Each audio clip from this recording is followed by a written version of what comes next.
Hello guys, what's up sa inyo lahat? Ako nga pala si Ramon. Pero mabawasin nyo, Don Ramon. Pero hindi po talaga ako Don. Kumbaga sa mga lumang pelikula na napapanood natin, madalas nagagamit yung pangalan ko o baka doon talaga nakuha Don Ramon, di ba? Sa mga pelikula ng mga luma, di ba? 90s ganon. So, yun nga.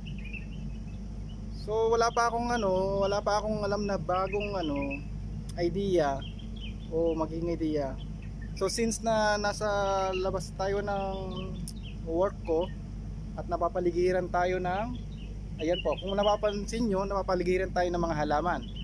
At hindi lang basta mga halaman, ito po ay mga olives ng scientific name ay Olea Europa.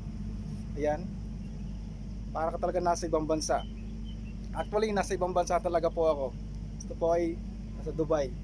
So ganito po yung mga halaman na ini-import namin at ginagamit sa mga landscaping, mga projects around UAE, Dubai, iba-iba po pong mga projects. Ayan.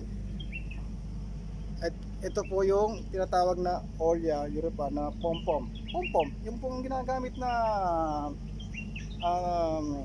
cheer dance, pom-pom. Kasi yung design niya parang pom-pom eh. Diba? So yun, ito na naman yung mga specimen, no, minimum mga 50 to 100 years old po yan. Ay, mapansin nyo po naka-PBA ako. Ito po binigay lang po nung nagbakasyon ako. Hindi po ako referee. Baka sabihin na referee po ako, hindi po. So yun, papakita po na natin. Since na wala pa akong ingay po ng generator. Yan po, dito naman tayo sa kabila. Siya nga pala guys, sa mga makakapanood po nito, mag-like, share, feel free po to comment ang mga ibang idea para po mag-improve pa po ang aking YouTube channel. Ayan po, ang daming mga halaman dyan, mga olives, yan, iba-ibang type po yan. Ayan. So yun, lakad muna po tayo dito. So mag-ano na, 4, sa 4, 5, 6, 7, 8 o'clock na sa Pilipinas. Ayan. So iba-ibang type po ng olives yan. Iba-iba rin type po ng mga halaman. Ayan. Ito po kayo dito. Ito po yung tinatawag namin na Ficus nitida. Ficus nitida. Ayan. Ito naman yung Ficus Amstel Queen. Amstel Queen. Ito yung kasama namin po. Nagtatag sila. Babas lang ako kanina. Andun po sila. Nilalagyan ng tag kasi mag-inventory na naman. Year-end inventory. How are you my dear? Why are you here? Good. Yes, sir. Sige. Say hi on that my video. Hello to your friends from India. India. India. Yeah.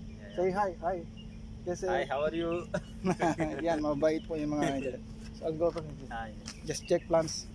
Okay? Yan. Mabait naman yung mga ibang lahi. Alam naman kasi mga Pilipino, alam nila yung mga friendly tayo eh. Kaya halos, at isa pa, kaya tinatawag akong pare. Alam naman ng mga tao yan, pagka pare, yan, karaniwan sinasabi yan, pare, mga Pilipino. Ibig sabihin ng ano nila, parang close friend ba, parang ganun. So sa ibang ano naman, sa kanilang lengguwahe, bye, kumbaga brother, parang ganun. Sa atin, tinatawag nila kaming pare, ganun. Ganun sa, so hindi ko since na first vlog ko to, so lahat po ng makakapanood po nito, feel free po to like, share, subscribe na rin po para po sa susunod nating vlog at magkakaroon po tayo ng mga ibang ideya at yun po. So sabi nga ng kanta ng parokya ni Edgar, hindi ko alam kung tatapusin ng kanta, kaya ganito na lang, bigla na lang mawawala. Yo.